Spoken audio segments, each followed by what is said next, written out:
vaša diplomska naloga je povezana z nekako odstranitvijo ovir, ki so mariborskim invalidom oziroma invalidom, ki prihajajo v Maribor, pogosto onemogočali, da bi si lahko ogledali karkoli zanimivega v tem mestu. Ja, res je. Pričetek same karte je bil z enim pregledom analize stanja javnih površin z vidika dostopnosti za invalide na vozičku.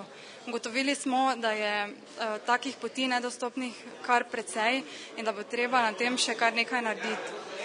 Zdaj, ideja za karto je nastala ob sodelovanju z gospodom Žiberno, mariborskim paraplegikom, ki pač nekako ni videl, da bi Zavod za turizem uspel združiti neke uporabne podatke, turistične in hkrati uporabne za gibalno ovirane osebe.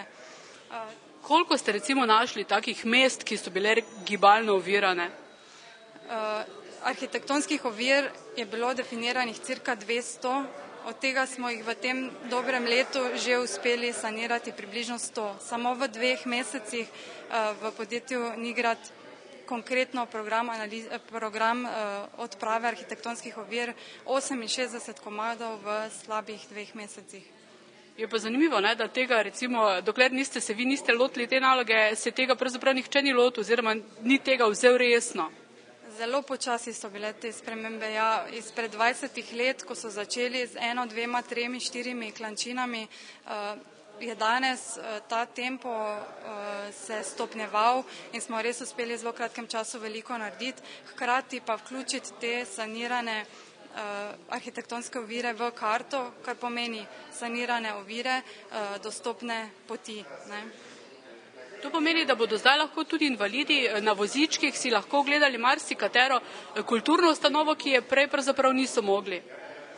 Lahko so si ogledali, samo morali so vedeti, da je dostopna. Zdaj jim ta karta nudi ta podatek, v bistvu je vse združeno na enem mestu.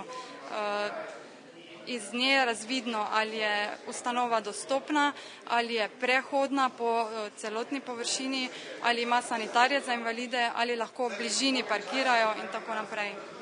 Kje bo to karto mogoče dobiti? Karta bo dostopna na informacijski točki v Mariboru, na lokalnih društvih, verjetno še kje, tako da to so pa osnovne točke, kjer bo dostopna. In kdaj jo bo mogoče videti oziroma uporabljati začeti? Obljubljeno je, da do konca leta bo karta zaživela, ugledala luč sveta, tako da mislim, da v koncu decembra že na informacijski točki. In kakšen je recimo vaš občutek, ko predstavljate to svojo karto prav na dan invalidov?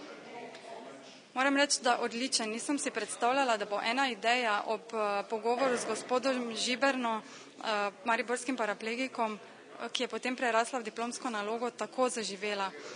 Namreč takrat sva stala nekje na mestnem trgu in je rekel, poglej, Nataša, nikjer v Mariboru praktično nimamo sanitarij prirejenih za invalide, tako da bi točno vedel, kje so, sploh na kakem trgu, in tudi ene karte ni, kjer bi lahko to pogledali.